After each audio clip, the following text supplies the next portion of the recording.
Music is the lifeblood of the human experience. So many cultures and people share that common thread of celebrating and expressing emotion through sounds. There's so much we can learn about music and how communities engage with it. And to find out more, we connected with local artist and community advocate, Joe Curtis. Let's get into it. First off, thank you for having me. It's a pleasure to be here. I'm Joe Curtis. I'm a local singer-songwriter. I've been in this scene for a minute, and I play guitar and sing mostly. That's mostly what I'm known for zipping around town doing. And I've had the good fortune to play with plenty of really great people. It's been a real blessing in my life and a real great thing for me. I've done it for a while, and I intend to do it for quite some time to go. When we were at Excuse Cafe, it was just so fun listening to your songs and hearing the energy and passion behind it. Great musician, and I'm really excited to find out more about your work and listening to more of your songs. Have you always been a music person? Is it something that just like, yes, I want to play songs, banging on the covers, making rhythms, stuff like that? Yeah, since I was a child, since I was probably like, I guess 5 or 6 years old. I've got some pictures of me when I was probably about that age for 2 different Christmases, 2 consecutive Christmases. And I think it was in one picture, I've got a little set of drums. And in the other picture, I got a guitar. And those are my 2 main instruments are drums and guitar. But I've always loved music. And since the time I was a child, I kind of knew that was going to be a big part of my life. Yeah, when I was about 11 or so, I started to get more serious about things. I really kind of went down the drums rabbit hole until I was around 18 or so. And then I picked up guitar. And then by the time I was like 20, I was out on the road playing gigs and I was just bit by the bug. Were you ever like a band kid? Like, did you play band in school or anything like that? Yes and no. Like I have very little music theory and which is something that I really need to remedy. I understand more music stuff than I can articulate. You know, I don't read notation. I can kind of read little chord chart type things and whatnot. But so when I was a kid, everybody was going into band. I mean, one of the sort of part of the deal was, learning to read and write music and whatnot. And I just wasn't strong on my skates with that. But my abilities were such. I had a band teacher that I came out and I'd always play drums in the band room on lunch hour. And they were like, you can play in the band, but we just got to figure out a way for you to know where we are in the song. So I've figured out a way to kind of mark some things. And I played a little bit in band, but not much. I think it's just so cool that we have all these theories and the way to like create music and writing in notations, but you don't necessarily need those skills to be a musician. No, you don't. It's a good thing to have. I've seen the value in it in others. It's great to be able to know the language of music, just like anything else. Learning another language and being able to communicate with your peers and being able to express your ideas and things like that. But you don't have to do it in order to learn. I learned by ear, and I've been lucky enough to fall in with some really, really great players who have shown me and taught me a lot of things, and you learn by observing too. And I think it's kind of, you learn through osmosis too. Like if you're dipped in a scene where you've got people who are like playing at a fairly high caliber, if you really are passionate about it, you'll start to pick things off and sort of learn by being in that environment. I think that's just shows another skill that you have. Like not many people can just pick up music from listening to it, right? Mm-hmm. When you hear it, sometimes it's just like, oh, that's fun, but you don't necessarily able to translate that. I know that's a skill I've lost over time. I used to be able to do it, but then you don't practice things and then you lose those skills. Yeah. You got to stay on top of all of those things, right? And to keep them sharp. But I learning by ear because I learned the way that I learned, it sort of brought me down certain alleyways that I may or may not have found if I was more schooled in my learning, if I had a stronger background in that way. I'm glad that I learned the way that I learned, but mm-hmm. I definitely feel like, the journey never ends. And one of the parts of the journey that I would love to explore is just getting more music theory together and things like that. There's so many resources available now. The internet and like how many apps are there that can teach you there's all those music theory. And, it's great. It's just like with Duolingo trying to learn a language. And it's interesting how learning has been almost gamified sometimes. How many of those like piano apps and things are like, oh, you're learning piano, but you can also get a high score while doing it. Yeah, absolutely. And I think that's just interesting to see how human interaction with music and learning has sort of changed over the years. For sure, yeah. And we've never had a time when there's been access to as much information.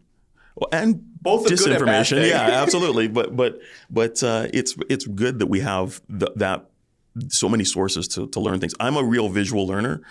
One of the things with learning drums and learning how to play guitar is if I can see it, then it's much easier for me to go like, oh, well, that's this plus this plus this, and that kind of makes sense. And we have so many different things with videos on different platforms and different things where you can actually watch somebody play something incredible, and I can help you maybe break it down if you're trying to put that in your own bag, kind of a thing. Well, just like chords and everything, if you just see them on a paper, you're like, what does that mean? What does that look like? And yeah, you can put your hands on there, but you might not put it in the optimal position. Yeah. So seeing someone do it, you're like, oh, that's how you do it. Or like, oh, that's how you should be moving and kind of feeling it instead of more of a, okay, let's just try and muscle our way through. Brute force and ignorance. That's the other method. I definitely. It's nice having that at our disposal for everyone to be able to, pop up a video and if you hear a really cool lick that somebody plays or a cool song and be able to see somebody actually play it as well as hear. It makes it easier to digest. Yeah. When did you start Joe Curtis Band? When did that avenue and aspect of your life begin? That's been around for off and on for a number of years, like certainly like well over a decade and a half. There's been slightly different iterations of it. Yeah, probably 20 years maybe. Yeah. And the most current edition that's been together for what, 3 years, 4 years, 3 years? Nice. Is myself and Rob Waite on drums, Dan Devane on guitar, and Ross Clausen on bass. They're all ridiculously accomplished musicians. They're stellar musicians and unbelievably kind people. So we get along extremely well, and to me that's a huge component of making music as a band or playing as a band is when you have that connection socially and those feelings socially. It just strengthens, in my opinion, everything that's going on. Oh, it's like a finely tuned instrument in itself. If you have an instrument that's out of tune, someone that you don't necessarily get along with, you're going to hear that in the music, whether that's maybe not necessarily just in the mechanical or technical side, but you're going to hear it in the lyrics or the process of creating music. How many bands where, there's internal conflict and you can just tell something's going on during that period. Yeah, well, and that's true. I mean, there's for some bands that tension becomes part of their thing. If it's depending how it's processed. I'm thinking of bands like the Police or like the Black Crowes with the Robinson Brothers or whatever, famously, were at each other's throats or were. Sometimes those things in the right environment can still produce some beautiful music, but I don't know how healthy it is as a way of being. Yeah, I prefer the other side of that coin where you're socially and emotionally on the same page and care about each other to a certain point where it's just like that shores up the music and it also dictates like how you play too. I think you want to be supportive of each other. When somebody's playing X, you really want to be there for them to make sure that the bottom doesn't drop out, and you want to be complimentary in terms of like what you're playing behind somebody else, because beyond just the fact that it's a gig, but you want to support your friends. You want to support your friends. You want it to be the best. You're investing so much of your personal time and energy in it. You want it to be fun. You want it to be fulfilling. For sure. There's no point if it's not fun. Who wants to go to a different gig and perform or something, even if you're making money off of it, if you're just miserable the whole time, what's the point? Yeah, there is no point. Like something's got to move the needle. And for me, there are gigs that just become things that you just never forget, right? Because of the sort of kind of fellowship that you have on stage. That's a really good thing. When we're talking at Excuse, you were talking on and touching on a lot of really important parts about arts and culture here in Winnipeg. And I think that's an important conversation to have. Like, notoriously, arts is underfunded in everywhere, basically. Yeah. It's always one of the, oh no, we don't have the budget for a thing. What's going to suffer? It's always arts. It's always arts. Yeah. Yeah. It's funny. It's weird how that has sort of developed. I'm old enough to have seen a couple of different changes in the way that hits, even amongst, like, I'll give you an example. Like when I was coming up, it seemed like every school in town had numerous bands. Lots of kids just forming bands, not because it was for extra credits or anything like that. It was just like, I kind of play guitar, I kind of play bass, I kind of play. You sort of sing, let's make a band, and there was tons of them. They were everywhere, and I'm not sure what fills that void at this point. I mean, the music can change, the style of music can change. It could be whatever, but it's interesting when garage bands don't seem as prevalent. Yeah, and that's okay. I mean, if it's something else, if it's whatever it's a different music form, if it's EDM or whatever it is, that's all good. But you just don't want to lose that undercurrent of just artistic pursuit in folks, without it being like for reward or anything like that. Just wanting to express yourself so badly that it's just like, let me find some like-minded people and let's do something. Maybe part of it, and this is just me spitballing, maybe it has to do with intimidation of how much music and new artists are popping up, like with things like Spotify. For sure.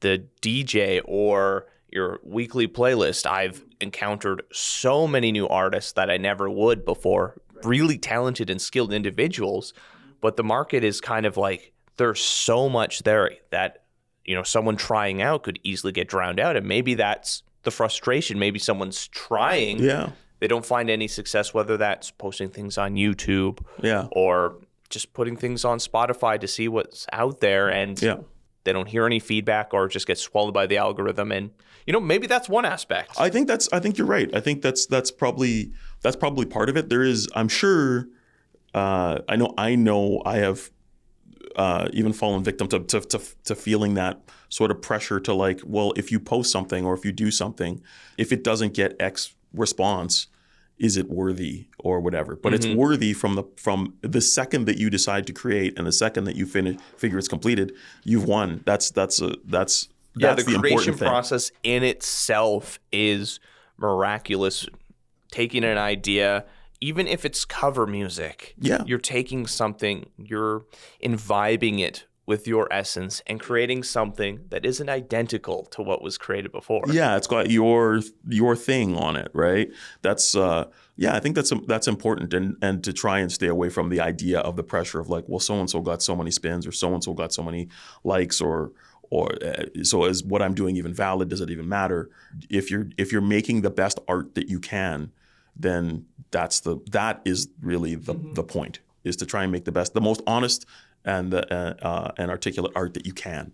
Exactly. And if you do that, then away you go. And it doesn't even need to be for money. Creation in itself is a great goal. I think people being inspired, even if no one ever listens to it, feel proud that you created something. Oh, for sure. And you mentioned, like, in the educational system, there not being, things being kind of underfunded. Maybe that takes some of the wind out of people, like, taking those pursuits. But there are, on the other side of that coin, there are organizations. I've done some mentoring and some things for Broadway Neighborhood Center, and they're really been they're an awesome organization in terms of fanning the flames of interest and passion with kids and younger folk to pursue those things, to make that a viable option for them for self-expression, and a healthy option for self-expression. Like, how would you do this? How would you? And they cover, from soup to nuts, like videography and people who want to be filmmakers or musicians, all kinds of different things that are in that scope. And so I'm thankful that we have people like that, waving the flag for it. Yeah, no, you can make art, you can do things, and you should. It's a rose and the thorns, right? Like, Yeah. not to be I don't want to discourage anyone by saying like the arts are going to get killed. Don't bother pursuing it. Yeah. It always comes through. Like when we're looking at people in the hardest of time, like Harlem, like cultural places that create music, even when people are struggling, when everything you think creativity is going to be squashed out, whether that's, systemic challenges, economic challenges. Right. Music comes out. It's always going to be For there. sure. And it's always an expression of the people of those places, like blues and rock, punk rock out in the UK. Absolutely. Coming out due to situations that are going on and creating something new and profound. Yeah, absolutely. That's part of art's job, right? Is to make social commentary and to reflect the times and reflect the people and speak truth to power and all of those things. And that's real.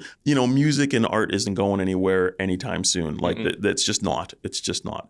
I think it's a natural sort of human function, a need. Well, how boring would life be without music? Yeah, for sure. And it's funny. I was speaking with my friend. Actually, when I was having dinner with my drummer, we were talking about Winnipeg in particular and the embarrassment of riches that we have and have always had in terms of arts. We were talking specifically about music, but just it never seems to end. There's always another wave of film, fantastic painters. Absolutely, right? Like you're just getting all these people that are incredibly gifted, and it's kind of when you kind of back away from it a little bit and look, you go like, I can't believe that this person are all from Winnipeg. Mm-hmm. And you can go back 10 years, you can go back 20 years, you can go back 50 years. And there's always these waves of fantastic artists with voices that really need to be heard, that are really, really impressive, and all coming out of this sort of hamlet. Mm-hmm. Not that Winnipeg's a hamlet, but compared to it's a city, but it's not like in terms of like its size compared to some of these other places that people underlook it because it's not a Toronto, it's not a Vancouver, it's just kind of it's Manitoba, it's Winnipeg. Often there's stereotypes about like it's kind of this dirty, dangerous place at times. That the news doesn't do it any favors. No. I've always thought of Winnipeg as like. And I haven't been everywhere, but I've been a couple places, and to me, Winnipeg always feels like the biggest small town that I've ever been in. Right? It kind of feels like it's just got that vibe. Nothing's happening, but everything's happening. Yeah, we have professional sports teams and a ballet and a symphony and all these different things, and a wonderful art scene, all these different things. But there is sort of another angle to it that's very kind of like a little more small town in some ways. Sometimes for good, sometimes for ill. And I think that's the exciting thing about Manitoba and Winnipeg in specific is there are all these amazing spots. It's frustrating when we see these areas that begin to die, like Osborne Village. There's not a lot of investment in there. People are moving out, businesses are moving out because they're afraid. And it's like as people move out, things get worse and worse and worse and worse. We just lost the goodwill. Yeah. The Exchange District, another great part of Winnipeg, and even the North End, like I know it has its reputation, but there's so many beautiful murals and beautiful places and like this kind of old style of Winnipeg. And it's like, if it had the care and love put into it, it could change. Yeah. I think you're absolutely right. I think that's the challenge, right? It all starts with that care and compassion and love and investment. It pays dividends that don't look necessarily like dollars. So that's the challenge. The more that not only our government but other entities can invest in the community, it bears fruit down the line, and making this just a better place. Well, and when people are saying like, "Oh, our infrastructure, our roads are crumbling and things," it's like, yeah. And then you also see these, historic buildings built in the early days of Manitoba. These older communities where they've had businesses there for like 50, 60 years that are now having to close their doors. Yeah. It's a part of history that we don't want to lose. We want to have those like local deli shops, local bakeries and things there. Sidewalk culture, right? Mm-hmm. Yeah, you want to be able to have those things. Those things are really important for the flavor of a city, and it kind of reflects the health of the city when you have, the supports there, so that you can have the cool little coffee shop and the cool little hat shop and the cool little grocery market and all of those different things. That makes that lends to the flavor of the city. It makes it what it is. Well, there's so many places that could look like the Forks, sections of St. Boniface with like the cathedral there that was burnt down, and it's just kind of like the bones of it there. There's all these really cool, inspiring places that can inspire the next generation of musicians or artists or photographers. And there are people that are waving the flag for trying to keep those types of things alive. I know, in the music scene, we over the pandemic, certainly we've lost, a few venues and stuff, but there are venues that have been able to hang on and really wave the flag for like real art and want to have places that exude, culture and inclusivity and all of those things because it's healthy. And again, it provides that flavor for the city. I think anyone who's gone down to the local pub for a small artists night, or going down to like the Fringe Festival or other cultural festivals that happen around Winnipeg, you can feel the culture and community there. Like, it feels so good to go out to a place, listen to music, and you bump into someone and you're like, oh, how's it going? What have you been listening to? It's like, I've never met you before, but we've built this small little rapport. It's like, it's not going to grow into anything big, but you've had that moment of like, you know what, this is what culture and society could look like. People come together, celebrating, being friendly with each other instead of always being like, oh no, what's going to happen here? Like, there's always that feeling, when you're walking downtown at night, it could change. That's the one thing that frustrates me. It's like, we're so close sometimes. Yeah, I mean, there's work to be done, but yeah, it would be nice. It would be nice to be able to sort of address the greater issues so that we can all benefit in terms of having places feel safer and be safer. Mm-hmm. Yeah, you're definitely onto something there. I think that's really, really, really. Well, that's the hope. Hopefully, through music and things, we can inspire people. What is it? The Canadian Museum for Human Rights is having an event coming up. Yeah, I think it just started on the 2nd of February. Yes. Yeah, and I think the opening night they had Tom Morello playing some songs and speaking and yeah, I mean, that's because music is such a great agent to change, right? And so that's something I'm definitely going to check out that exhibit. Yeah. Things like that help inspire change, so individuals like myself and those listening can be like, yeah, let's support the arts, let's change things. And then from there, you change things on a systemic level as well. For sure. Poverty, homelessness, and all of that, because how many potential artists could there be for someone who, due to a mental health crisis or something or addiction, are now don't have those opportunities because they're trying to survive. Yeah, well, that's the thing. Like, I mean, it would be hard to find an artist that doesn't have a story about somebody who this person was fantastic or is fantastic, but they struggle with mental health, or they were caught up in the opioid epidemic, or any number of different issues that could, in part, certainly be addressed by just having more resources. Yeah, especially like the mental health angle. That's something that is frustrating for a lot of people. And you see, there's a lot of folks. Everybody needs to have that salve or that safety net, and that support. And some people are lucky enough to have it from family and friends. And so there's other people that just don't necessarily, or even if they have family and friends, they need more comprehensive resources and things like that. And I think building that infrastructure is going to be huge. And then certainly that will help a number of people within the artist community. We tend to have pretty sensitive radar, and yeah, there's folks certainly that would benefit from those. And I mean, you could tie music into that healing process. For sure, yeah. It's part of it. It is part of it. Typically for most people, a lot of times it is. You've been in the art industry for a while now. What sort of advice would you give someone who's looking to explore the creative process, whether that is just, going to play for fun, or maybe they're wanting to start building a potential career in music. Certainly, yeah. I mean, I was told a long time ago, I was turned on to the idea of you take what you do seriously, but you don't take yourself seriously. You put the work in, and you study your craft. If you're a songwriter, or if you're a musician, or a poet, or a painter, or whatever, you put the time in, and you take the craft seriously, but you don't take yourself seriously, and it's going to be a lot of hours, and try to find your own voice. Don't be afraid to try and find your own voice. A lot of people will tell you things that you can't do. And I mean, history is littered with things that should not have flown, as it were, but did, because it was honest, that it resonated with people. So yeah, chase those things down. Anything is possible. Invest yourself in yourself, and don't be afraid. Take as many chances as you can. Because it can be a frightening proposition to open yourself up as an artist, to say this is what I have to say.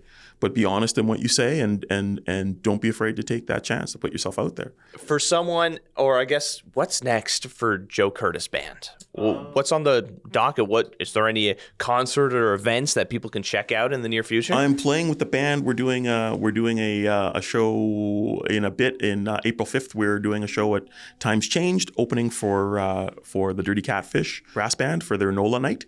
So I'm looking forward to that. And we've got a couple other things on the horizon after that. I've been busy writing. I've written for a long time, but I'm actually getting some recording done, which is good. And hopefully that bears fruit, and we'll have more stuff to show people and bring to people very shortly. Joe, thank you so much for joining me today. Thank you Great so much conversation. Thanks for having me. Have any stories you'd like us to share, or communities we should highlight? Leave a comment on our social media, or reach out to us on our website. I'm Ryan Funk. This was You Talk, and have yourself a good one.